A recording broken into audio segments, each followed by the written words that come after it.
E aí pessoal, meu nome é João Marcos, eu sou da eletiva Arte do Infinito. Hoje eu vou falar 10 curiosidades sobre a gripe espanhola.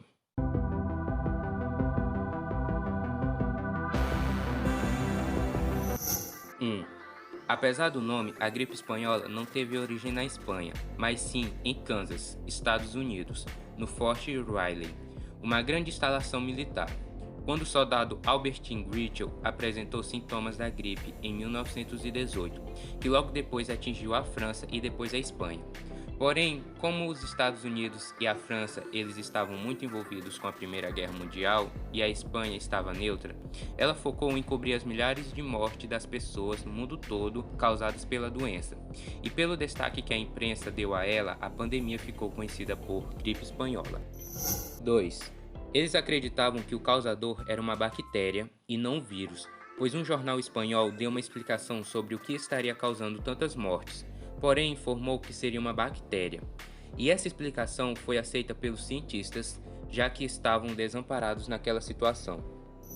3. O vírus da gripe espanhola é uma espécie já extinta do subtipo do vírus da gripe influenza AHN1. Ela é a maior responsável pela gripe comum em todo o mundo e, devido a diversas mutações, já causou uma série de epidemias, uma delas a gripe suína. 4.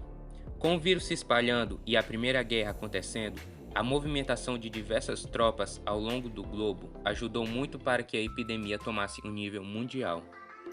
5.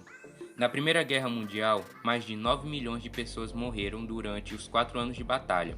Por outro lado, é estimado que entre o primeiro caso registrado em março de 1918 e o último em março de 1920, cerca de 50 milhões de pessoas morreram pela gripe espanhola. Porém, alguns especialistas sugerem que o total possa ter sido o dobro desse número, ou seja, a gripe espanhola matou mais do que a Primeira Guerra Mundial e possivelmente até mais do que a Segunda. 6. E se você acha que o Brasil ficou de fora da pandemia de gripe, só no Rio de Janeiro morreram mais de 14 mil pessoas da gripe espanhola.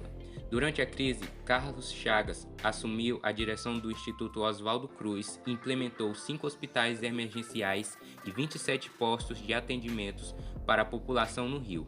Estima-se que nesse período mais de 65% da população tenha ficado doente. Esse é um jornal da época noticiando a doença. 7. Em meio à pandemia, muitos métodos caseiros de combate à gripe começaram a ser divulgados nos jornais, mesmo eles não tendo nenhuma comprovação científica da sua eficácia. Para se ter ideia, as pessoas recomendavam queimar alfazema, acender incensos e até fumar para tratar a gripe. 8. A gripe espanhola começava com os mesmos sintomas de uma gripe normal: dor de cabeça, febre alta, cansaço e mal-estar. Porém, os sintomas logo evoluíam para um quadro com manchas no rosto, pele azulada pela falta de ar, tosse com sangue e hemorragia interna. As pessoas morriam pouco depois de chegar aos hospitais. 9. Apesar dos tratamentos paliativos, a gripe espanhola não tinha uma cura. Só muito recentemente que se criaram medicamentos capazes de agir contra o vírus da gripe. A pandemia acabou naturalmente após afetar grande parte da população mundial, com o último caso registrado em 1920. 10. Algumas personalidades que sobreviveram à gripe espanhola. A gripe espanhola também atingiu personalidades da época, e algumas felizmente sobreviveram. Entre os famosos estão Walt Disney, a pintora Georgia Keith, as estrelas do cinema mudo Mary Pickford e Lillian Gish e o pintor Edvard Munch. Curiosidade bônus. Como eu falei anteriormente, foi criado vários métodos caseiros. Em São Paulo, particularmente, espalhou-se outro tratamento, uma mistura de cachaça, mel e limão, que prometia curar a infecção. A bebida soa familiar para vocês? Segundo o especialista, foi nesta época que surgiu a caipirinha, uma paixão nacional do brasileiro.